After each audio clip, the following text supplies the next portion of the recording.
Good afternoon and welcome to the National Press Club. I'm Mark Hamrick with Associated Press, and I'm the 104th president of the National Press Club. We are the world's leading professional organization for journalists committed to our profession's future through our programming, events such as this, while also working to foster a free press worldwide. For more information about the National Press Club, we invite you to visit our website at www.press.org, to donate to programs offered to the public through our National Journalism Library, the Eric Friedheim National Journalism Library. Please visit the website there at www.press.org/library. So on behalf of our members worldwide, I'd like to welcome our speaker, as well as those of you attending today's event. Our head table includes guests of the speaker as well as working journalists who are club members. And so if you hear applause today in the audience, we would like to note that members of the general public are in attendance, and so it's not necessarily evidence of a lack of journalistic objectivity. I'd also like to welcome our C-SPAN audience and public radio audience as well. Our luncheons are featured on our member-produced weekly podcast from the National Press Club, and that's available for free download on iTunes. You can also follow the action on Twitter using the hashtag #NPC Lunch. After our guest speech concludes, we'll have Q&A, and I'll ask as many questions as time permits. Well, now it is time to introduce our head table, and by way of background, a journalist's presence at the head table does not imply or signify an endorsement of the speaker. So we'll get to that right now. I'll ask each of you here to stand up briefly as your name is announced, and from your right, we begin with Mr. John Hurley with the McClendon News Service. Jonathan Kuhl, Public Affairs and Media Specialist with the National Conference of State Legislatures. Mr. Patrick McGrath, former national correspondent for Channel 5 WTTG here in Washington, and he's a fellow member of the National Press Club Board of Governors. Jonathan Bidlack is with the Johnson campaign, a guest of the Speaker. Mike Sorahan, reporter for Greenwire, also a member of our National Press Club Board of Governors. And Kip Nicely, a guest of the Speaker and long time, as I understand it, colleague in the state government back in New Mexico of our guest today. Skip over the podium for a moment. Melissa Charbonneau with Newshook Media, our Speakers Committee Chair, is doing such a fabulous job this year. Thank you very much for that. Skip over our speaker for just a moment.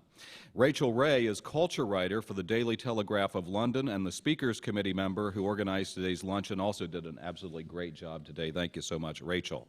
Charles Froman is a guest of our speaker and also with the campaign in the state of Virginia. Michael Coleman is the Washington correspondent with the Albuquerque Journal. Tim Young, he's the chair of our Young Members Committee here at the National Press Club and a contributor to the Huffington Post. And Chris Murray, producer and host of Your Financial Editor, that is AM 930 WFMD. Good to have a fellow broadcaster here today. You can give your applause now to the head table. Thank you.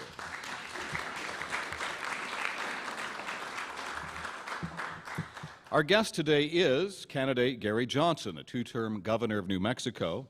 Like fellow candidate Ron Paul, Governor Johnson might be considered by some to be a libertarian in Republicans' clothing. And both of them, for that matter, are vying for the GOP's presidential nomination. Our guest is for limited government, a fiscal conservative who delivered hundreds of vetoes during his governorship. I understand that was part of your job, was to manage that within the legislature, Kip. And he says he will take a similar approach to governance as president.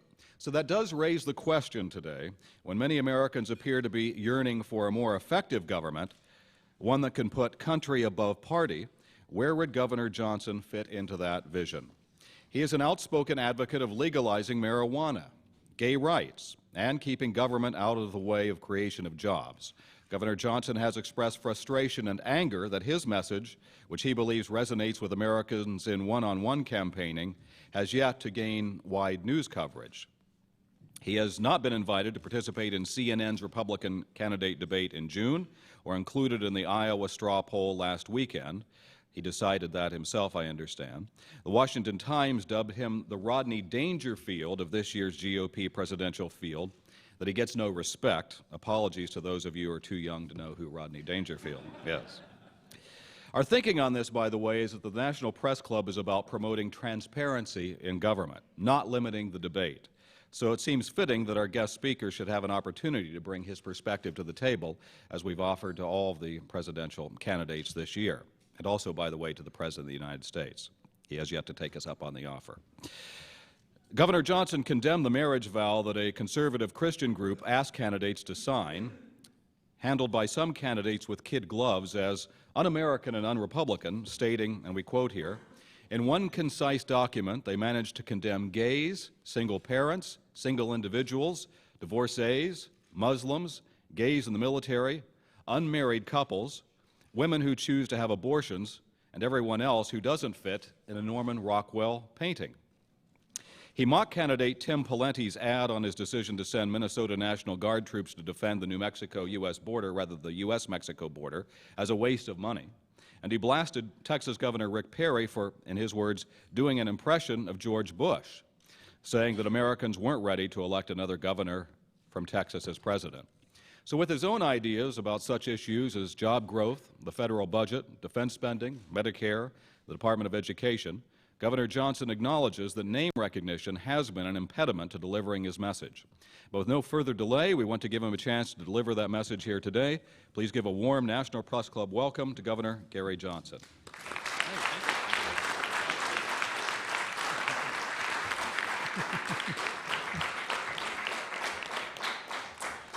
Great introduction. I'm not frustrated and I'm not angry. I'm really not. I think this is a process, and I'm a believer in the process. And in that process, I've got to sell myself as being capable to fill this job as President of the United States. So in that context, who am I? I'm an entrepreneur. I've been an entrepreneur my entire life. I started a one-man handyman business in Albuquerque in 1974, and in 1994 had 1,000 employees, electrical, mechanical, plumbing, pipe fitting, American dream come true. A lot of hard work, but you know, a lot of accountability that went along with that, and really a real success story. I sold that business in 1999. No one lost their job, and that business is doing better than ever. Go figure. But it gave me the financial freedom to be able to do what I want to do when I want to do it, and that's always been a goal of mine, and I've always viewed that as entrepreneurial.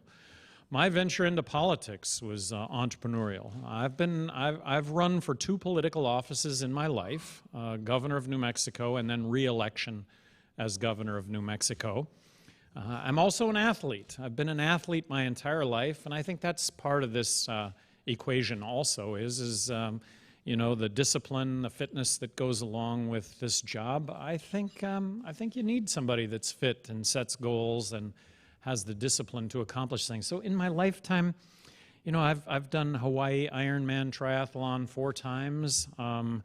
I've had a lot of really good adventures. I actually summited Mount Everest after I was through being governor, which was a great treat. It was a terrific adventure, and actually got to stand on top of the planet.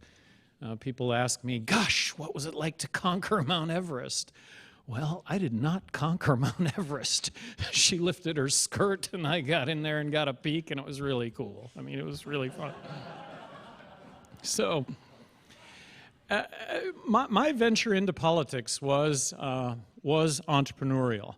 I did some things as governor, I think, that were really unique. And it was fun, by the way. My experience as governor was really fun. It was exciting. It was invigorating. It was really wonderful to be cutting edge on all these public policy decisions, to understand what the issues were, and to make decisions that, in my opinion, benefited citizens of New Mexico. The pledge from me that politics was going to be last, that issues were going to be first, that I was going to understand the issues. I had an open door after 4 policy as governor of New Mexico. For 8 straight years, I saw anyone in the state on the 3rd Thursday of every month, starting at 4 in the afternoon on 5-minute increments.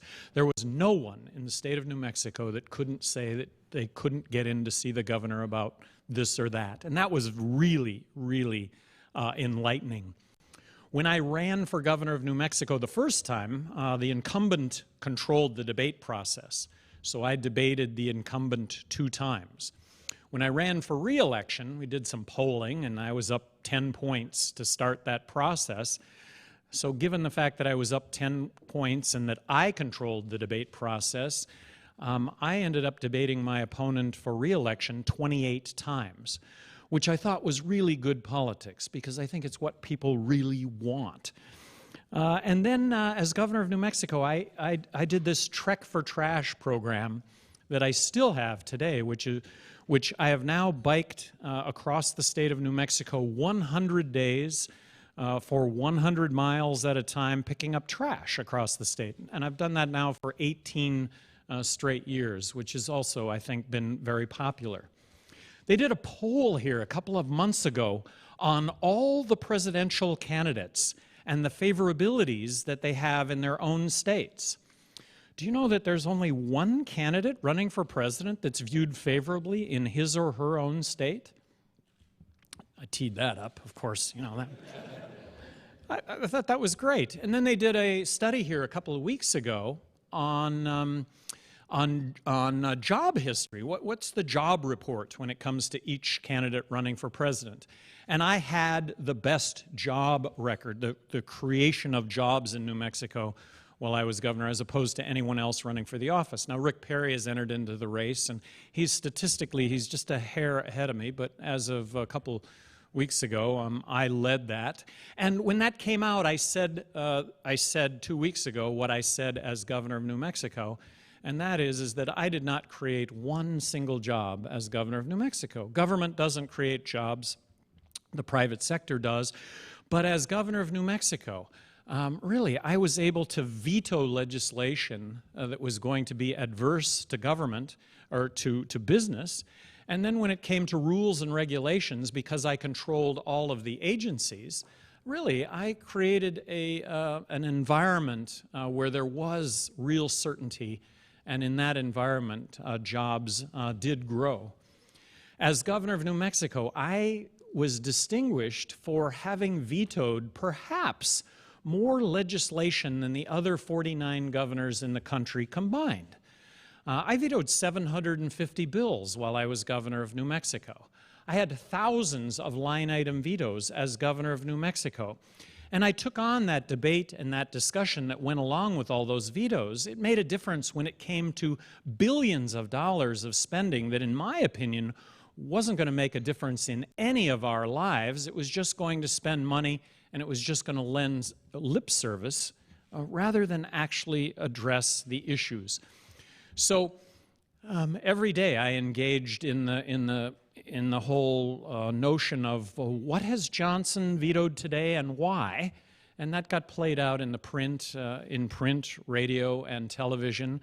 And I'd like to think I came out on top of that debate, always arguing for smaller government, always arguing that the best thing that government could do for me as an individual was to empower me as an individual to make choices that I think only I have the capability to make. Right now in this country, I think we are on the verge of a financial collapse. I think it's going to be a monetary collapse, and I think it's due to the fact that it's going to be a bond market collapse, due to the fact that there's no repaying $14 trillion in debt, given that we're going to add another $11 trillion to that in the next 8 years. It's not going to happen. So we're printing money to cover this debt.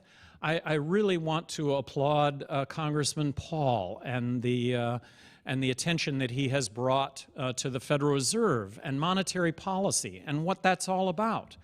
We have a monetary policy in this country right now where we have zero interest rates. The value of the money that we have in our savings accounts is going to be worth nothing if there's a monetary collapse, and I suggest to you that it's unavoidable. It's going to happen. It's written. How do you avoid it, though? That is why I'm here. I think you can avoid it by balancing the federal budget. And so I am promising to submit a balanced budget in my first year as president. And to balance the budget, that means cutting 43% of what government is currently spending. And if you're going to talk about a reduction of 43% in what we're in what we're currently spending, you've got to start off by talking about Medicaid and Medicare and military spending. So when it comes to Medicaid and Medicare, I suggest that the federal government could block grant the states a fixed amount of money, 43% less than what we're currently spending, and give delivery of health care to the poor and those over 65 to the states. As governor of New Mexico, I reformed Medicaid in the state of New Mexico. I had an insurance policy as governor of New Mexico. We did the math. How many Medicaid recipients, and what if we gave them all my insurance policy as governor of New Mexico, spending the same amount of money that I spent on my insurance policy? Would we really save that amount of money? Yes, and that's exactly what we did. So we set up healthcare networks that didn't exist prior to doing that, saved a significant amount of money. I maintain that if the federal government would have given me Medicaid with 43% less money to deliver health care to the poor, that I could have done that in New Mexico if they would have done away with all the strings and the mandates attached to Medicaid. If I were given Medicare, I think I would have been able to do the same thing, and that would be to deliver health care to those over 65, but no strings, no mandates. The notion of 50 laboratories of innovation, the notion of 50 laboratories of best practice, in my opinion, that's what would happen. We would have spectacular success that would get emulated because we're all really competitive, and we would have spectacular failure that would get avoided in the same way. But the notion of Washington knows best, the notion that Washington top-down is the answer, that's what has us in the predicament that we're in. And if we don't fix this, it's not a very sexy message, but if we don't fix this, we're going to find ourselves with nothing. We're going to end up printing 100% of the dollars used to buy up our own debt. Debt is one thing. Debt is a good thing. That implies that somebody's loaning you the money and that they're going to get paid back. In the last year, it's been revealed that the Federal Reserve, that 70%, up to 70% of the Treasury purchases that were made were basically from the Federal Reserve just printing money.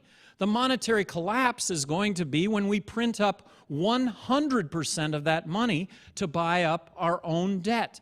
And the result of this is going to be an absolutely devastated dollar that's getting devastated right now. So strong U.S. dollar, balance the federal budget, cut 43% of what we're currently spending, and I'm promising to do that. I'm promising to submit that budget as President of the United States, and I'm promising to veto legislation that goes out of bounds from being able to balance that federal budget. And you would argue, well, they'll just override your veto. Well, I would have been elected President of the United States promising to do this, and I will do this, and I hope, based on my veto history, that you would believe that I would do this. But I think you're going to get closer to a balanced budget electing a president who's promising to submit a balanced budget, as opposed to electing a president that's going to promise to do this over a 15 or 20-year period, because that's the only prudent thing to do. Look, we can fix this. We can fix this, but we've got to do it, and we have to do it now. So talking about military spending, can we cut our military spending by 43% and still provide a strong national defense for ourselves? I think the operative word here is national defense, and yes, I think we can do that as opposed to offense and as opposed to nation building. I was opposed to Iraq before we went into Iraq. I did not see a military threat from Iraq, and I thought we had the military surveillance capability to see Iraq roll out any weapons of mass destruction, and that if they would have done that, we could have gone in and dealt with that situation. I thought if we went into Iraq, we would find ourselves in a situation or a civil war to which there would be no end. Afghanistan, initially, I thought that was totally warranted. That we were attacked, we attacked back. And after being in Afghanistan for 6 months, we wiped out Al-Qaeda. That was 10 years ago. We're building roads, schools, bridges, highways, and hospitals in Iraq and Afghanistan, and we're borrowing 43 cents of every dollar that we're spending to do that. This is crazy. Libya. When Libya happened, I issued a paper. I'm opposed to what we're doing in Libya, A through Z. Where was the military threat? Where in the U.S. Constitution does it say that because we don't like a foreign leader, we should go in and topple that foreign leader? Where was the congressional authorization? Haven't we injected ourselves into a civil war in Libya? Don't 5 other countries right now qualify for that same intervention? I suggest that we get out of Iraq, Afghanistan, and Libya tomorrow. And when it comes to the rest of our military spending, does anyone here think it's justified that we have 100,000 troops on the ground in Europe? I've never found anybody that believes that. So looking at it, that we might get by with 57,000 troops as opposed to 100,000 troops, I'd have to have the case made to me that we should have any troops there at all. And all these vaunted transportation infrastructure projects that have taken place in Europe over the last several decades, you know, they've been able to afford those infrastructure projects on top of health care for their citizens because really they haven't had to spend any money on defense. We've subsidized that. So the rest of the world needs to share in this vigil that we should have against terrorism. And I think that there is a real threat when it comes to terrorism, and we should remain vigilant to that threat, but it can't be just us. It has to be other countries. When it comes to issues like health care and energy, I'm the free market guy. As governor of New Mexico, I vetoed all sorts of legislation that I felt unfairly advantaged individuals, groups, corporations that were connected politically, as opposed to legislation that would affect everyone equally. So what do we need to do in this country? We need to balance the federal budget first and foremost, and then we need to scrap our entire tax system in this country and replace it with the fair tax. And if you haven't looked at the fair tax, it's fairtax.org, but basically it does away with all current federal taxes and replaces it with one federal consumption tax. It is what it says. By all free market economists' reckoning, it is fair. Those that make more money will pay more under a fair tax. No one is going to avoid being able to pay the fair tax. There's a prebate involved in the pre-tax so that those under the poverty level that all of us will actually be given a check from the government to pay our fair tax up to the point of the poverty level. So it is what it says it is. Simple. Make it easy. It does away with income tax, does away with the IRS, does away with corporate income tax, business-to-business tax. So when you talk about creating jobs in this country, enacting the fair tax, why would you start up a business anywhere on the planet other than the United States, given an environment where there's no tax? I suggest tens of millions of jobs get created in this country in a very short amount of time by the private sector when you create an environment that the free tax would bring about. So free market approaches to the solutions that we face. I believe in free markets. I think there's a magic to free markets, and the criticism of free markets really is that it gets manipulated, that it's not free market, that it's anything but free market. So when it comes to health care, when it comes to energy, free market approaches to health care, to energy, looking at the immigration issue in this country. I think immigration is really a hot-button issue. I think that it starts with our Mexicans coming across the border and taking entry-level jobs from Americans. Absolutely not, because we as Americans, we can sit at home and collect a welfare check that's just a little bit less money or the same amount of money for doing nothing. So we need to reform welfare in this country. I think we should make it as easy as possible for someone that wants to come into this country to get a work visa, not a green card, not citizenship, but a work visa that would entail a background check and a Social Security card so that applicable taxes would get paid. And if we enact the fair tax, nobody avoids paying tax because of the one federal consumption tax. Regarding the 11 million illegal immigrants that are here in this country right now, I think we need to set up a grace period where we can document them. That's how we secure the border.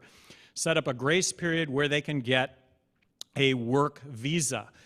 Building a fence across 2,000 miles of border, putting the National Guard arm in arm across 2,000 miles of border, in my opinion, would be a whole lot of money spent with very little, if any, benefit whatsoever.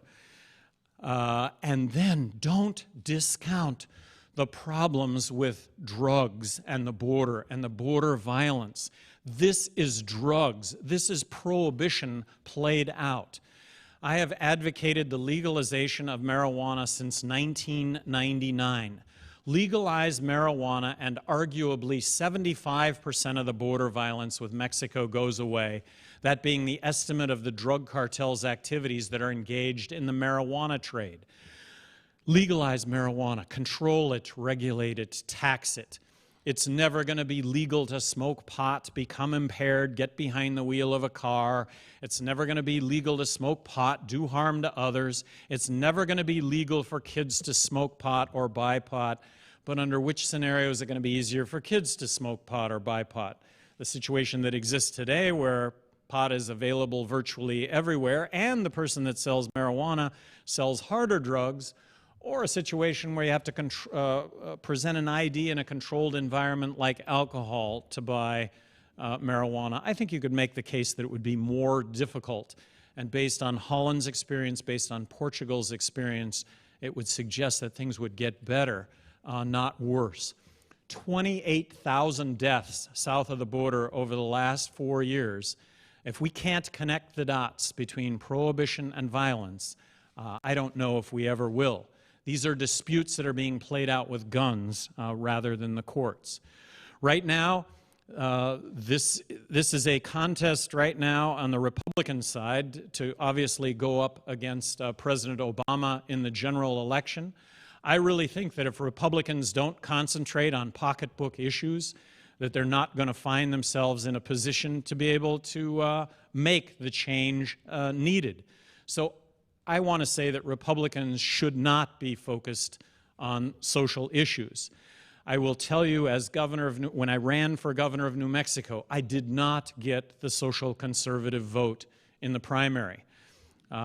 It was not something that I was going to get. I didn't get it, but I got that vote in the general election because then the focus was on the pocketbook and pocketbook issues. I think Republicans really need to concentrate on pocketbook issues. And if Republicans are going to be talking about abortion, if they're going to be talking about gays in the military, gay unions, and by the way, I support gay unions, I fundamentally support a human being's right to make decisions that I think only they should make. So I fundamentally believe that a woman should have the right to make the decision when it comes to an abortion. I happen to believe, and this is, these are social issues to a degree. I happen to believe in evolution. I happen to believe that global warming is happening and that it is man-caused. But that said, what should we do about global warming? Well, I don't think we should implement cap-and-trade legislation. And for the millions of dollars, if not, trillions of dollars that we're looking to tax carbon emission, I don't think it's going to make a difference at all long term, and that those resources could be directed in many more effective ways. So this is my pitch to all of you. I would not be standing here if, number one, I didn't think I could do this job. I wouldn't be standing here right now if I didn't think that this needs to be fixed. And based on my experience, Good government was easy. It was not difficult. It was easy. It just took the willingness to go out and do this. And there is nothing in my resume to suggest that the things that I'm talking about here to you right now, I am not going to actually go out and pursue to the degree that it's going to take to make these things happen in this country. Thank you all very much for allowing me to speak to you. And I guess we're going to open it up for questions, comments, maybe any insults that any of you have. Hopefully not. Hopefully not. Well, thank you very much, and we'll go ahead and ask questions, and we have had a good flow of them since you began speaking, which is a good sign. Here's one that says, a growing opinion is that it's not just the Congress that can't compromise, but it's also the American people themselves. Everyone wants to live in like-minded communities in which they don't have to consider differing viewpoints and behaviors. What makes you the consensus candidate who can bring Americans together again, particularly with respect to what we've seen during the not-so-effective debt debate recently?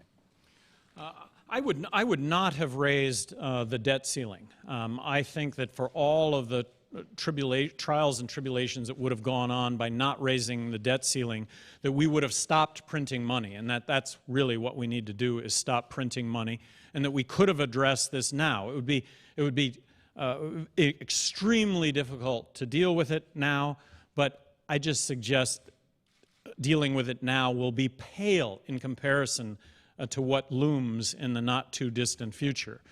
We need to deal with that. Look, I attend events where people are screaming, balance the budget, cut spending, and they're holding a sign that says, don't touch my Medicare. You talk about consensus. Well, there's a consensus here that has to be built on fact. There has to be a consensus here built on reality. And as President of the United States, as Governor of New Mexico, I know the power of the bully pulpit, the ability to talk about issues.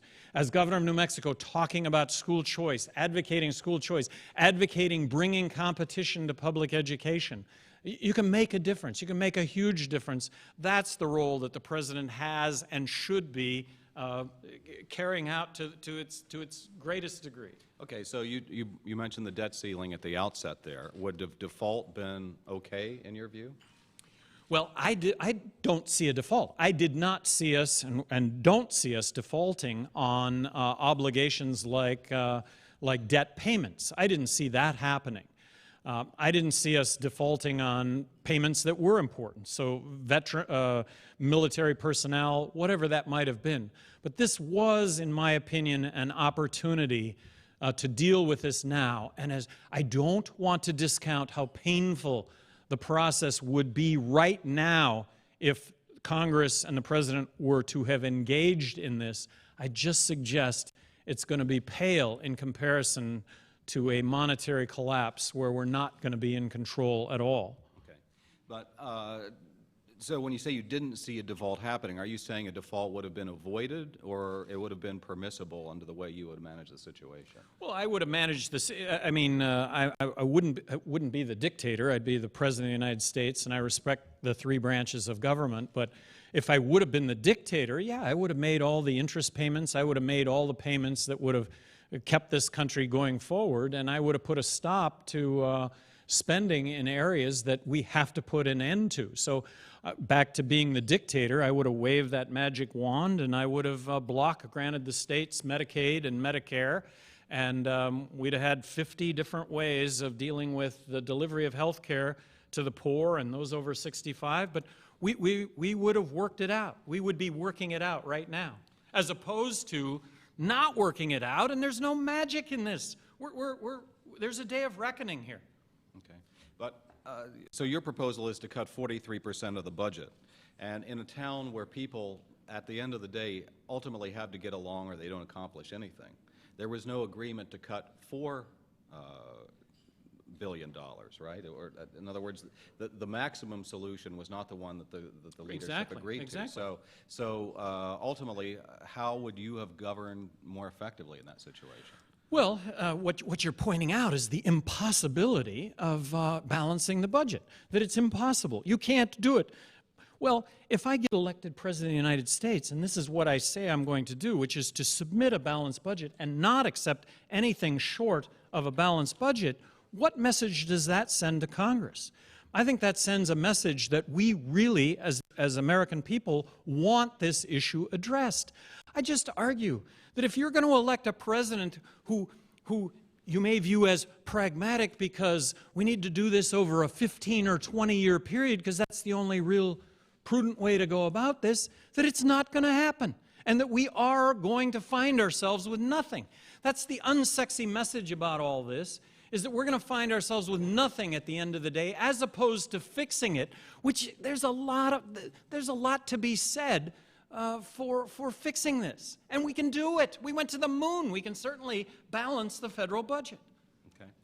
Some people would like for you to differentiate yourself with Ron Paul, who, as we know, finished second in the Iowa straw poll, in the sense that there do seem to be some points of view, and you referenced them in your speech, where you hold agreement.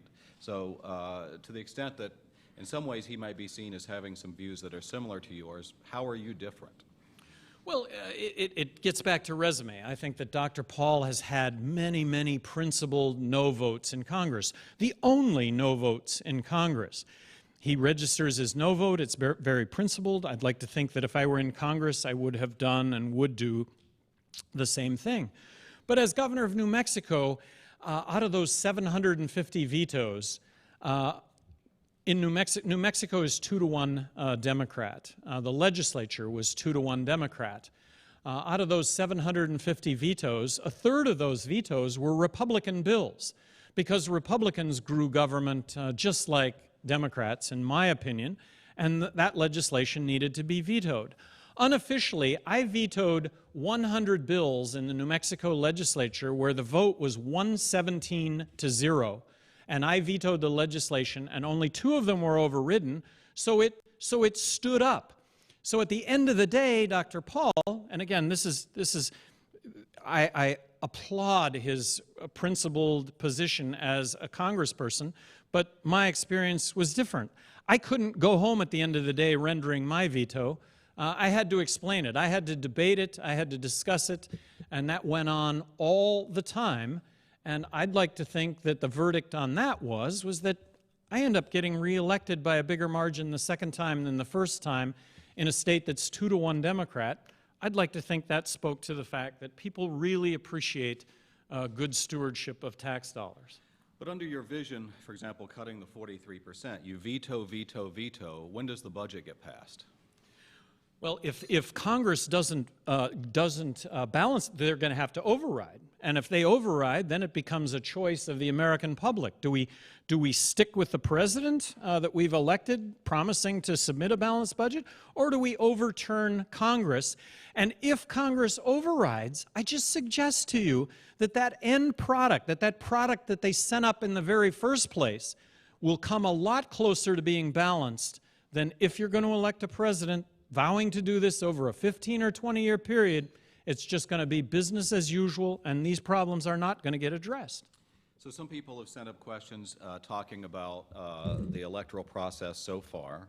Can you talk a little bit about why you didn't want to participate in the Iowa straw poll and the fact that you weren't invited to participate in some of the debates?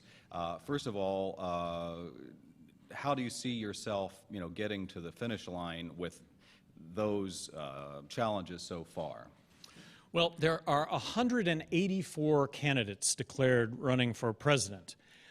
It so happens that I'm like the guy right on the bubble. It's just where it works out.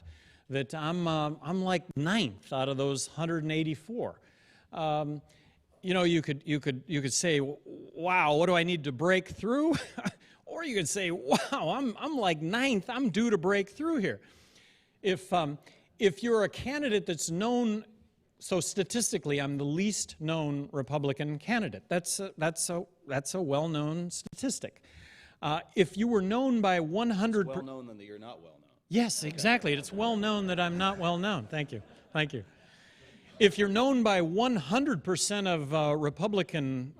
of Republicans, and you're polling at about the same level that I am, which, by the way, 1 or 2%, what does that say? Really, it doesn't say anything. What does 17% for the front runners say when the 17% doesn't move. What it says is that this is absolutely wide open. And so I'm putting my chips on the table in New Hampshire, a state that I think has a terrific political environment. That terrific political environment is that people, come on in, sit down, tell me what you think. Let's talk, let's discuss, let's cuss about this. Iowa, my decision to forego Iowa is my running for president of the United States right now is very entrepreneurial. It's what the president, it's kind of reflective of the times. We're doing this on a shoestring compared to others. So in Iowa, it was $35,000 for a booth. It was $35 a ticket to bring in supporters, of which I guess it was reported that Michelle Bachmann bought 6,000 tickets, so you can do the math here. And that didn't include the barbecue, and that didn't include the entertainment. So I couldn't afford it. I couldn't afford it. So, fair enough. So as this continues on, you feel like you have the resources to mount an effective campaign in New Hampshire. You said you're going there essentially after this. Yeah, we've got an office in New Hampshire. We've got 4 full-time people in New Hampshire. They're terrific. They're all young and they're ideologues, and they're terrific. And we're fighting for a cause, if you will. And so it's fun. And so if you're not spending a whole lot of money, and I'm not, I can last through this. I might end up winning California. That's how this could all work. Rick Perry appears to have toned down some of his words, having gone from Iowa to New Hampshire. How do you think what you're presenting plays in New Hampshire relative to the rest of the country from what you've seen so far? Well, I experienced this as governor of New Mexico. When I ran for by the way, this is the only vantage point that I've ever known politically. When I ran for governor of New Mexico, the primary was in June.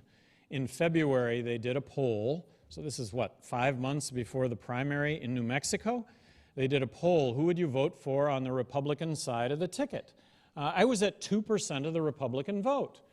We were ecstatic because I was on the list, but we hadn't spent any money when it came to trying to actually sell the message. What is it that I'm saying? I had worked harder than anybody to that point. I had addressed more people. I'd built up a great base, so I thought, in New Mexico, and it actually worked out that way. When we started spending money on what is it I'm saying, what is it that I'm saying, I went from 2% to 24% in a couple of weeks. So I understand politics. I understand how it works. I understand that you can do well in New Hampshire. You can go from obscurity to prominence overnight with a good showing in New Hampshire, and that goes back to Eugene McCarthy. This is the card that I'm playing. So someone asks, why did you not just run as an independent, particularly as they phrased it in light of the way that you've been treated by what they called the establishment? I mean, why seek the Republican nomination at all, given some of the differences you may have with many members of that party? Well, first of all, I have no problem with the Republican Party. The Republican Party has been great to me my entire career. The Republican Party has been, come on in. This is a big tent. So I have no complaints with the Republican Party, none whatsoever. And I really don't have any complaints with the press either. This is a process. This is a process, and you grind it out, and you grind it out, and I think it's a process where you got to say the right things, where you have to espouse the things that really need to get done, and then you got to have a resume that under the light of day says, whoa, this is somebody that will probably actually try and do what it is he says he's going to do. Someone asks, have you been asked to participate in any upcoming debates so far? Well, yes, but so far, I've been in one debate. I've been excluded from 2. For what it's worth, I'm the guy on the bubble. I mean, they were pretty darn upfront about it, where I was relative to where I needed to be, and so it is what it is. I guess I could not participate in another debate, and if I do well in New Hampshire, maybe it's a must-have ticket to actually go and listen to what Gary has to say in South Carolina because of his showing in New Hampshire. maybe as a result of talking to you all today, that you would walk out of here and go, well, and I've heard this before, well, he doesn't stand a chance, but I really like what he has to say.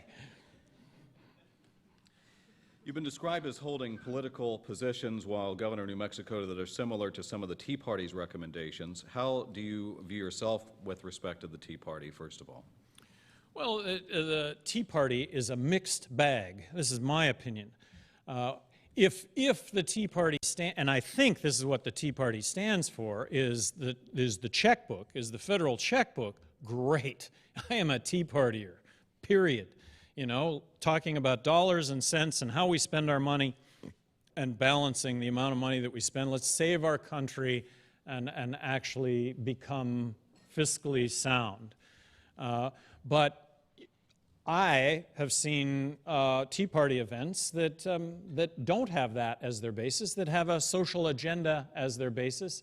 And in my opinion, if Republicans are going to lead or nominate a candidate that first and foremost has a social agenda, I don't see Republicans in a position to actually address the problems that this country faces, because I don't see this country electing a president that's going to lead with a social agenda.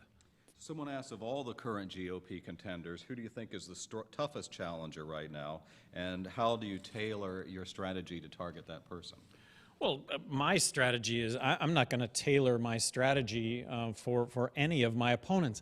I ran 2 campaigns for governor where I did not mention my opponent in print, radio, or television. I don't know if anybody else can lay claim to that, but I think clearly when you look at contenders here that it's Mitt Romney. He's raised a lot of money. Mathematically, what has he raised? 300 times as much money as I have? You know, that's formidable. I don't think I have to say anything about Mitt Romney that isn't going to get vetted out in this process. And again, I just say I believe in this process. I believe in this whole vetting out. And if I didn't, I wouldn't be here. Our friend from the Houston Chronicle says you were New Mexico governor when Governor Perry was starting out as Texas governor. What do you think of him as a person and as a governor? Do you think he is suited to be president of the United States, either professionally or temperamentally? And what in your 8 years as governor of New Mexico better qualifies you than him, for example, who spent 10 years at the helm? Well, first of all, I really did like him. I mean, he took over from George Bush, so I served with him for 2 years. I thought he was really a likable character, very charismatic. And, you know, back to the job. Look, I'm making the pitch that it's me, that it's nobody else. And if nothing else, I think you'll all leave here having been hammered by that pitch that I'm giving you. That's the only thing I can control is my pitch. I love the fact that Texas has such a great economic environment. I think that economic environment has existed for a long time, and that starts with no income tax. And it's something I talked about in New Mexico all the time, that this is the direction that we need to move in New Mexico. It really didn't make reduction of taxes happen because of a legislature that was 2-to-1 Democrat, but in the environment that I had to deal with, statistically, before Rick Perry entered into this race, I had the best record when it came to jobs, and now that he's entered into the race, statistically, it's kind of like the polls and trying to get into the debates. It's really close. What do you think of his suggestion that perhaps the Fed chair has committed treason? I think the Fed chair is the messenger here, and that the Fed has kept interest rates artificially low. In my opinion, Federal Reserve should be pursuing policies of strong U.S. dollar, not weak U.S. dollar. If we were to abolish the Federal Reserve, the Treasury could still print money. That would happen.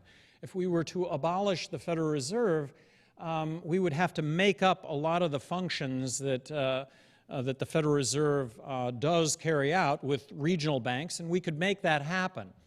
Transparency within the Federal Reserve, that's, I think, what's really key, and we should work to see that more transparency comes out of the Federal Reserve. But no, Bernanke's the messenger here. He's having to deal with a situation that I'm arguing is a situation that puts us on the verge of a monetary collapse. And if interest rates aren't at zero, which Federal Reserve controls is that interest rate, if they weren't at zero, we would be in that financial collapse, in that monetary collapse right now. It would be evident to the world and all of us as citizens. Someone asked, we have the 9/11 anniversary coming up, the 10th anniversary. You talked a little bit, referred to that earlier. What do you think about the federal government's reaction to that in general? You said that you thought the movement into Afghanistan could have been a little more concise. What about Department of Homeland Security, TSA, et cetera? I would have never established the Department of Homeland Security. I think that it's very duplicative. I would have never established a TSA. I would have left airline security to the airlines. And I dare say that today, getting on an airplane would be as safe and less intrusive if the airlines were in charge as opposed to TSA. Right after 9/11, we secure the cockpit doors. Well, you know what? That really prevents, for the most part, an airplane ever being used as a missile again. And more important than anything, passengers right now are not standing by for any shenanigans. And that is more important than anything right now. So after 9/11 in New Mexico, what I did is I just stood back and said, no, we don't need to barricade the FAA building on Louisiana. It's not going to happen. No, we're not going to divert 30 years of traffic because of 9/11. No, I'm not going to post centuries on the dam in Las Cruces of the Rio Grande because somebody's going to blow up the dam. On and on and on and on. In the name of security, in the name of safety, we're giving up our civil liberties in this country just one step at a time. And I'm not that guy. I am not that guy to give up civil liberties. I think this country is about liberty and freedom and the personal responsibility that goes along with that. And that personal responsibility really starts with, can we spend more money? Can you and I spend more money than what government takes in and then hand that bill over to our kids? I don't think so. So someone says, if the U.S. pulled out of Iraq and Afghanistan tomorrow, as you propose, would you have any concerns about al-Qaeda and Taliban extremists filling the vacuum left by the exit? Does the U.S. have any responsibility to continue providing security for locals there? So, if we pull out of Iraq and Afghanistan tomorrow, these are the questions that we're going to be faced with. What's going to happen? And that debate and that discussion is going to be totally warranted. It's going to have a basis in fact, and it would be something that would concern us all. I just argue we're going to have this same debate and discussion 25 years from now, if that's when we finally decide to get out, and I hope that's not the case. I hope to get elected President of the United States and begin an immediate pullout from Iraq and Afghanistan and Libya. You said that you believe in, support the notion of gay unions. Does that translate then to gay marriage as well? I think government should get out of the marriage business. I think government can be in the civil union business, get out of the marriage business, leave marriage to the churches. Could you talk a little bit more about how you view the issue of climate change and what should the government's role be in mitigating that? Well, climate change. I think the world is getting warmer.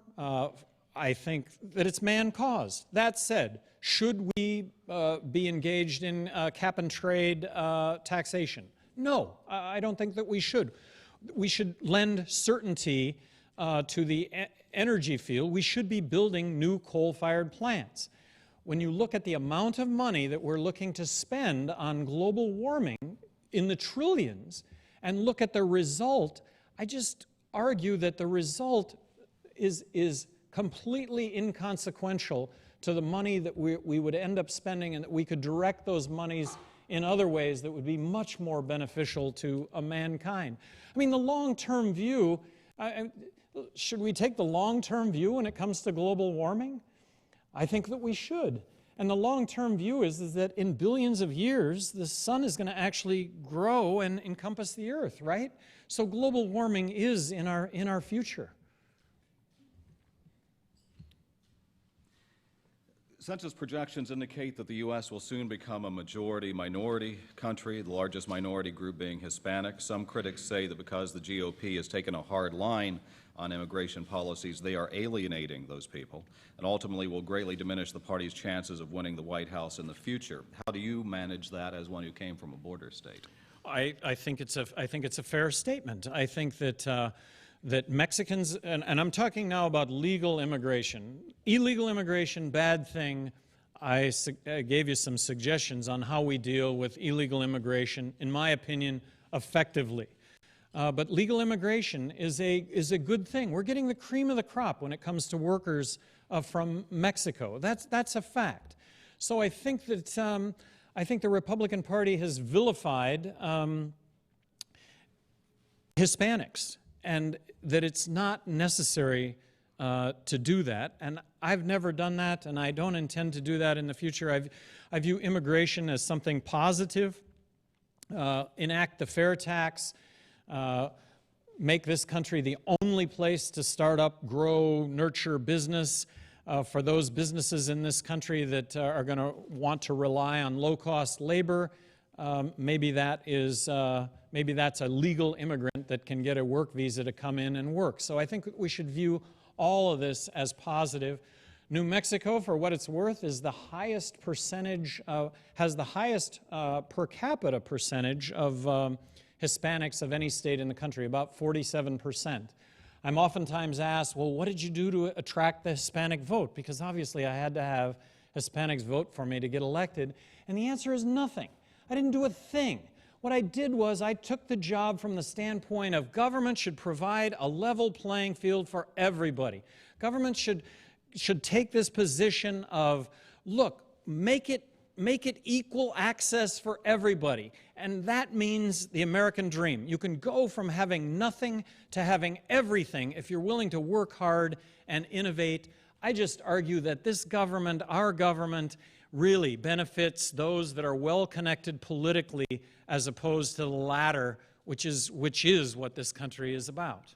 You talked during your speech about having an open door after four policy. Would that extend to the White House, and would you then be favoring additional funding for the Secret Service? No, I'm looking at a 43% reduction in what the executive spends to be able to live from day to day. I think Air Force One needs to be grounded. I think that is, and that's symbolic, I realize, but it's not really. It's dollars and cents, and that should take place. I would like to establish an open door after four for waste, fraud, and abuse. I think there could be some parameters set up that the third Thursday of every month I would meet with anybody in government that can tell me about the notion of waste, fraud, and abuse. And I got to tell you, based on my experience as governor of New Mexico, you can get right in the middle of this stuff and fix stuff immediately. And yeah, you might say, well, gosh, that's just peanuts compared to the whole. Well, you know what? You fix the peanuts. I always said in Open Door After Four, I fix it for this one individual. I fix it for 40 others that have been subject to the same treatment, but that haven't come in here and done this, and that being past and looking future. We're almost out of time. I'd just like to take care of a couple of housekeeping matters and remind our audience that we have some upcoming luncheon speakers on August 30th. We'll have it won't be a luncheon, but it'll be a news conference where I'll conduct the questions with our Labor Secretary ahead of Labor Day. That's Hilda Solis. September 6th, the former mayor of New York, Rudy Giuliani, will be our guest. And now, as we always do before the absolutely last question, we'd like to present you as a token of our appreciation, our National Press Club coffee mug. Thank you very much. So one final question, and that is that, one looks at the history books and we're reminded there have been a couple of President Johnsons before. One was the first president impeached. That was President Andrew Johnson, who was the 17th President of the United States.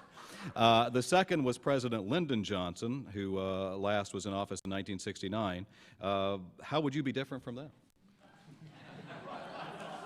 I don't think there could be a bigger difference between Lyndon Johnson and myself as President of the United States. I mean, Lyndon did give us Medicaid and Medicare, and I think he set the course for where we're at right now financially. It's just taken this long to get there. So I'm about as opposite, I think, as I know that Lyndon Johnson, when he took office, that New Mexico voters didn't vote for him, or the Roswell was an Air Force base at that time, and because Roswell didn't vote for him, he shut down that Air Force base. That's not me.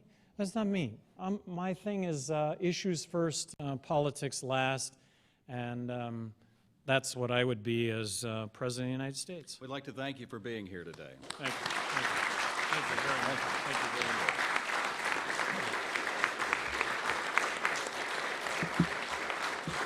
We'd like to thank all of you in our audience, as well as our televised and radio audiences, for listening today, and we're adjourned. Thank you very much. Kip, thanks so much.